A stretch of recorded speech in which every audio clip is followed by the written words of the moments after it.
free. That's right, get a free preview of how to flip houses for easy profits. Click the Academy button to begin your path to wealth. Hi, my name is Jason Chester, and for years I had a problem getting into the real estate business.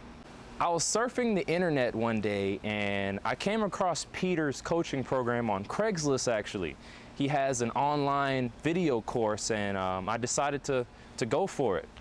The biggest struggle I had in the beginning was finding someone who was actually doing deals in my market. He guided me in the right direction to becoming a very profitable investor. He helped me avoid a lot of the mistakes that a lot of new investors make in the beginning, and he really put me on the fast track to making money in this business. You know, I've left my full-time job and I do this now full-time and I make very good money.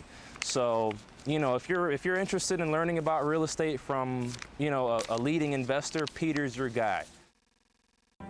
Hey, Peter Vekselman. So today I want to talk to you about something that I bet none of you are doing, but that literally like that can increase, double, maybe even triple your income. And that is this, asking for referrals.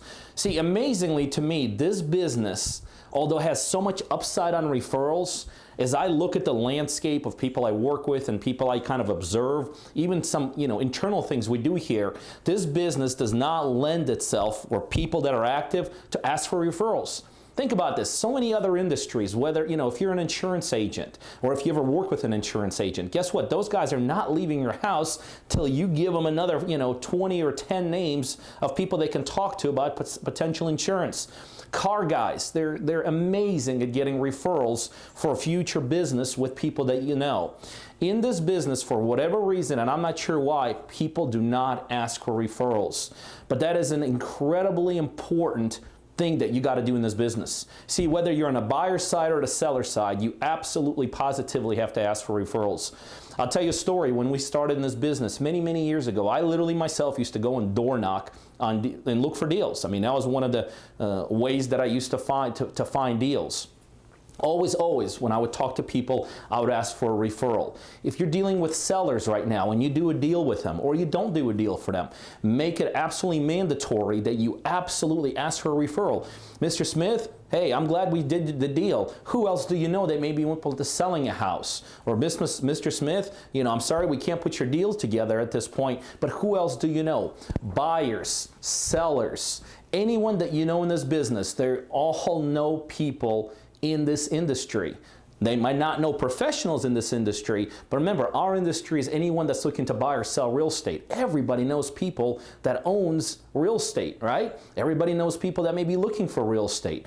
So one thing I want every one of you to do as you come in contact with people in this industry, start asking, who else do they know? You know, you always got to look at that person for what they possibly could do for you or with you, but then you also absolutely have to see past that person. Well, who else do they know that they could lead you to that could make you a ton of money in this business? Asking for referrals, absolutely critical. Hey, Peter Vekselman. So today I want to talk to you about something that you as an investor, almost at any level you're at, especially if you're towards the beginning stage of your career, always have questions about, and it is comps, how to pull comps. I mean, I hear that question asked of me, emailed, texted to me all the time. What's the perfect site for pulling comps? And one thing I will tell you, there is no perfect site for pulling comps. Like for instance, here in our market, here in Atlanta, with our negotiators, we actually use Zillow. And the one thing I hear about Zillow is, hey, that's just not accurate, but it's a starting point, you know, and that's how we do it here. But the reality is sometimes you got to know the real numbers. And sometimes we even, you know, not even, but, you know, a company like ours, we definitely need to know the real numbers at a point in time in every deal we do. So the number one way to know numbers, and there's no substitute for that, is you absolutely have to know your market. You have to learn, you have to understand your market. Now, I know that takes time. So how do we get beyond just knowing your market and getting you to the point of that? In my opinion, the best way to get comps, and it's something that every one of us has access to, is through real estate agents. Real estate agents have access to databases that most of us as investors who are not licensed simply don't. You know, just the simple access to MLS gives them the ability to pull way more sophisticated, way more accurate comps that we ourselves can. So let me tell you how we do it here in our Georgia market. And again, trust me, I know this market. Been doing it for here in 15 years. I mean, there's spots that I am just dead on. But at the same time, there's certain pockets even here in my own market, in my own backyard literally, where I have some questions. So here's how we utilize agents, that every single one of you could utilize agents in terms of pulling comps. Because the issue always comes in, well, Pete, gosh, you know, how do I get that agent interested in pulling comps for me? I know they could do it. How do we do it? So there's really two models for that. There is a paid model, okay, and there is what I call a listing model. We actually utilize both of those. Now, when we need comps, it is at a point in time on certain deals where we don't have comfort level with our numbers, we'll actually get it to our realtors to confirm our numbers to see if we're on track on the deal or off track. We actually, like I said, utilize both of this paid model and the listing model. The paid model is you could just simply pay a local agent to pull comps for you. We have an agent that we do that with. Currently, we're paying her $10 for every comp she pulls up. And I think that's a legitimate thing. Remember, we're not asking her to do it to the degree that an appraiser would do it. We're definitely not asking Donna to run out to these properties, examine these properties. So we pay Donna $10 for every comp she pays, every comp she does for us. The second model for doing this is basically you work out a deal with the agent that if, you know, as you start doing deals, whether it's that particular deal or other deals, you're going to use this agent as a primary agent to list deals for you, okay? We have that also. With Kimberly here, she also pulls comps for us, and what we do for Kimberly, we don't pay her for every comp, but we give her listings. As a matter of fact, as a result of us, Kimberly has 100 plus properties listed for me right now in Atlanta market. So both of these models work. Okay, the paid model and the listing model. So again, if you're discouraged about how do I get the comps, what do I do with comps, very simple. Connect with the local agent in town, figure out if you want to go with a paid model or a listing model, and you can get some very quick, very accurate comps right back to you that allows you to make good decisions in terms of what you have to do or what you want to do in terms of moving forward with your deals. Hey, this is Peter Vekselman. So today I want to talk about a topic that all of you come in play with or in contact with consistently if you're wholesaling deals, and it's something that I get constantly asked about, and that is this. When you're wholesaling a deal, and let's say you're trying to do an assignment, at what level or what dollar amount is the assignment just too big for you put on a HUD for your buyers and your sellers to see? You know, people always get paranoid. Well, I don't want my buyer to know that I'm marking it up $5,000 or $10,000, or I don't want my sellers to know. So there's a couple mitigating factors that go into that decision. So let me use actually a deal that we're right now closing, actually I think today, where we're actually double closing, meaning we're not doing an assignment. We're using we're using two separate closings. We're utilizing two separate closings, utilizing two separate HUDs. So here's the deal. I'm actually buying it for $61,000 and selling it immediately for $92,000. Okay, so that's a big, you know, that's a big spread right there. That's a, you know, $30-some thousand spread. And in this case, we decided to go with a double closing. Now, internally, our rules here are pretty simple.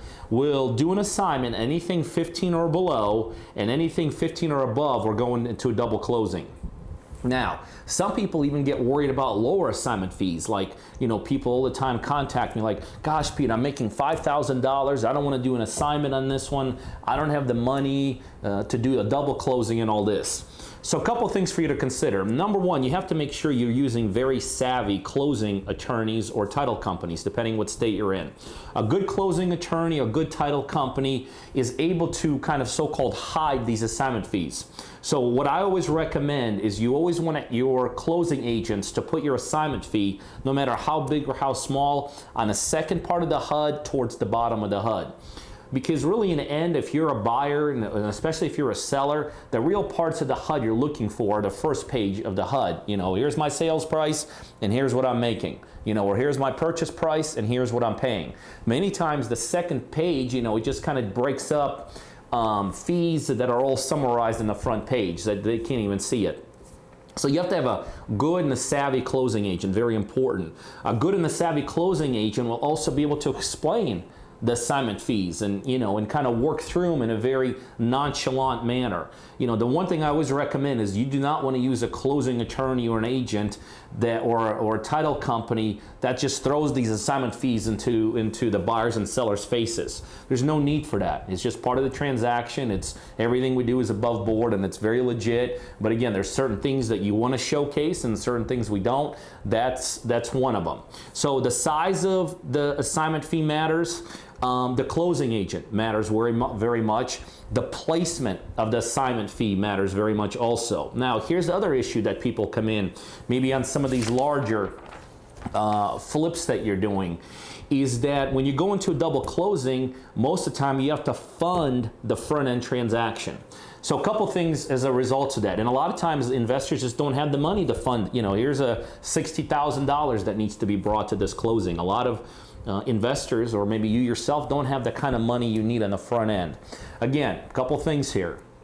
There's things called transactional funding, and all you have to do is just Google for them. These are companies literally all over the United States that fund back-to-back closings. I'm actually a transactional funder myself, so I could fund anybody's A to B, B to C transaction as long as it's set up correctly. So transactional funding is one solution to having to bring money to closing.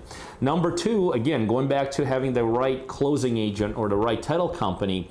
In a cash transaction, when you're working with cash transactions, a good closing attorney should be able to use the B2C funds to funnel through to A to B. Now, if you have a mortgage involved on the B2C side, then that cannot be, 99% of the time, those funds cannot be used. So either use transactional funding when you need the money and you don't have the money, or if you're working with a cash transaction on the B2C side, a good closing attorney or a good title company should be able to just funnel that money all the way through.